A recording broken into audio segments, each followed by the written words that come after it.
Hey guys, it's your Kia. I'm back with another video, and today we're going to be talking about Bash in Berlin. Now, I think for my predictions and the things that I wanted to happen, everything went off smoothly for me. Now, of course, we got no betrayals, no turns, none of that.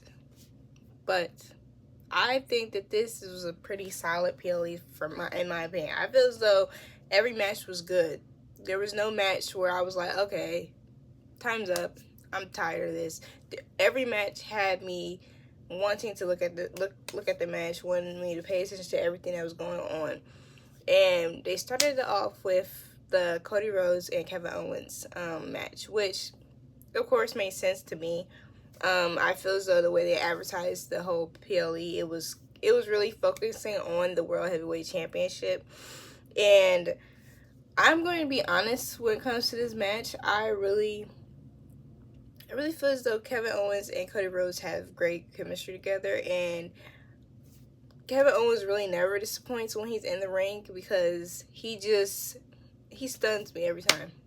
That was not a pun joke or nothing like that, but every time he's in the ring and has a match, he puts his all into it. Now,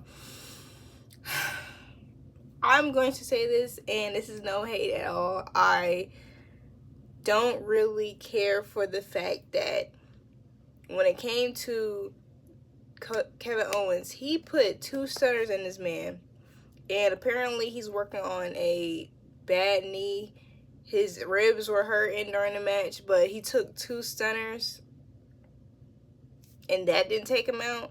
Like, that part, to me, it kind of just invalidated and even the Crossroads, that wasn't really, the finishers was not really finishing for me, and it just made Cody look very strong. It made Cody look very, very, very strong. And if that's what it is, that's what it is. I'm not mad at it, as long as they're going to keep him champion for a very long time. So if they're going to do it, they're going to do it. I will say that Cody should have left my boy alone, because he knew how this was going to go. He was going to take an L. Like, leave my boy alone. He's another L on the board when it comes to this championship.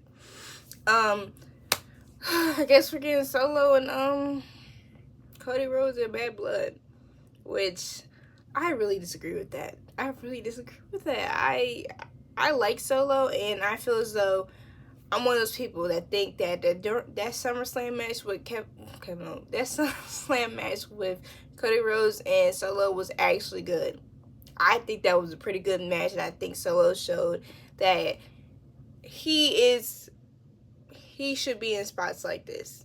Now, of course, I think he needs a little bit more time in general for that to be because of his own standing, but with the bloodline thing, him being there makes so much sense, and it ran very smoothly. The tag team match with Unholy Union and Bianca Belair with Jade Cargill. I'm happy. I'm a happy camper. This is why we need the women tag team matches on these cards. This is why, okay? They really rocked that whole match.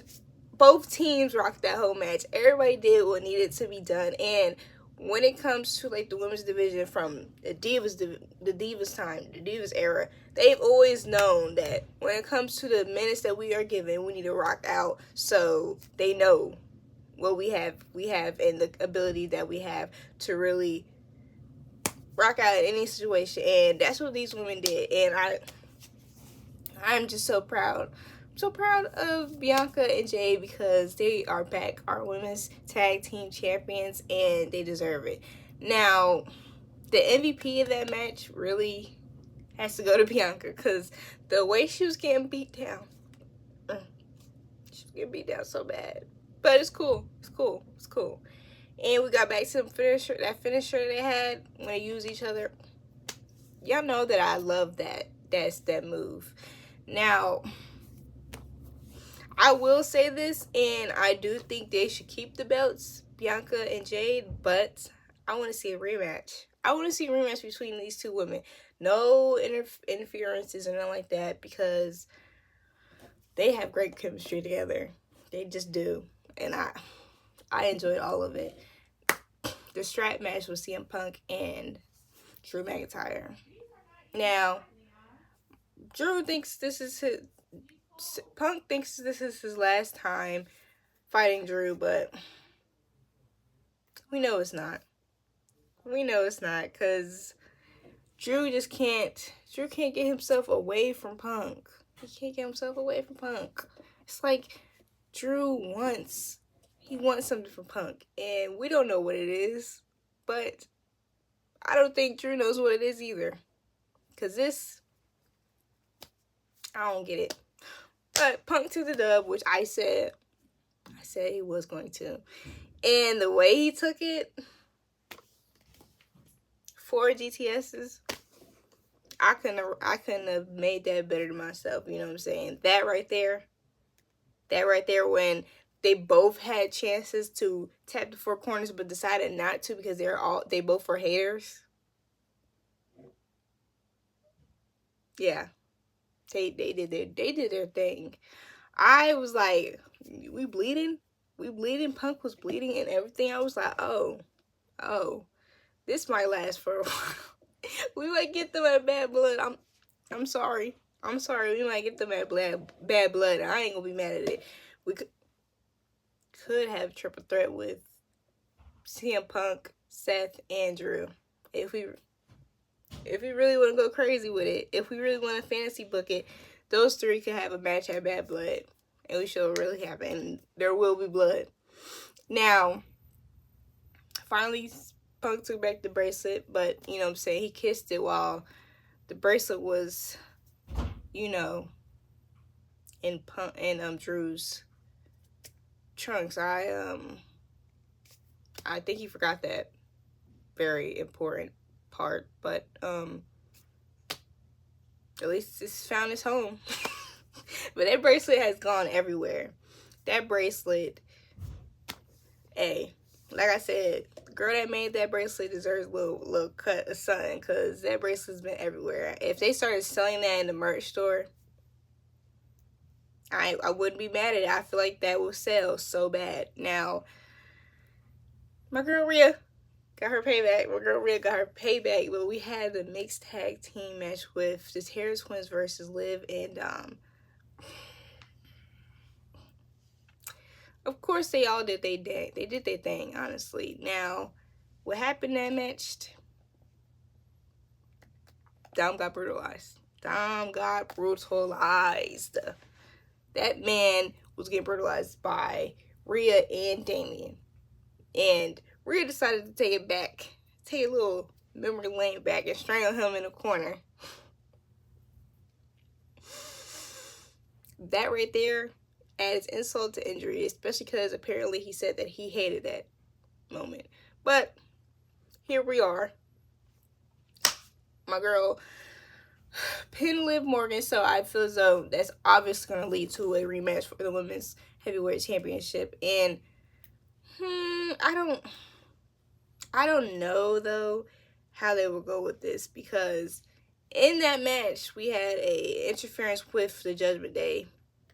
I was kind of surprised that Damian and Rhea were able to thwart that, but we've seen it on Raw and it made sense, so I wasn't mad at it, because I told y'all the only way Damian and Rhea were gonna lose was with the interference, and that didn't even take it.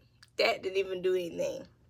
So, end of chapter? No. I think it's the beginning, and it'll probably lead to Damian and Finn fighting, because Finn did say, when you're comfortable, I'm gonna get you. And that match may have made them a little comfortable when it comes to that whole situation, being able to handle them. Because honestly, it's very human to get confident after such a win like that, being able to take the Judgment Day out and still win the match. That's gonna be a lot of confidence. That's gonna be a confidence booster. So we'll see what happens. Now, the main event with Randy Orton and Gunther, I had hopes for Randy. but I knew Gunther was going to pull through and win. And I'm not mad at the way he won. I really didn't want Randy to take a pin, so I'm glad that he just got choked out. Sounds a bit worse, but he got choked out instead. So we're working with it. And we saw some of that Randy. We saw some of that viciousness in Randy, because getting still steps, then posing over Gunther when he's on the table, it just brought me back. It just brought me back, and it reminded me and told me that I'm not wrong for wanting Randy to go bad guy. I mean, he's been a good guy for a long time, so we need to go back to what we know. Go back to what we know. Give us a little something, because that taste of viciousness that he kind of displayed in the ring with Gunther, it brought back some memories. Now, Gunther being able to have that win and in front of family and friends, it almost got me. Because at the end, I didn't know what he was saying because I don't speak German, but I could feel the emotion, and that almost got me. That almost made me cry. And honestly, I've never seen Gunther ever give respect to somebody in the ring, like shake their hand after he beat them, but he did that with Randy. That right there, I feel like that was icing on the cake, but also showing that both of these men have respect for each other, character-wise and out of character. And that's beautiful to see. That's what wrestling is all about, you know.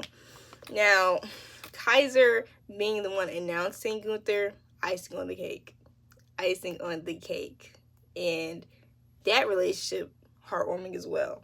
But Bash in Berlin was honestly I feel as though it was a success. It was a success. If I had to pay money for that, it would be money well spent. You know, money well spent. But let me know how you guys feel about Bash in Berlin and your opinions on the winners, which I think is going to happen, because now we are on the road to Bad Blood. And that's a pay-per-view that I feel as though has to be a great one. It's in the name. But thank you for watching. Please like, comment, share, and subscribe. Bye.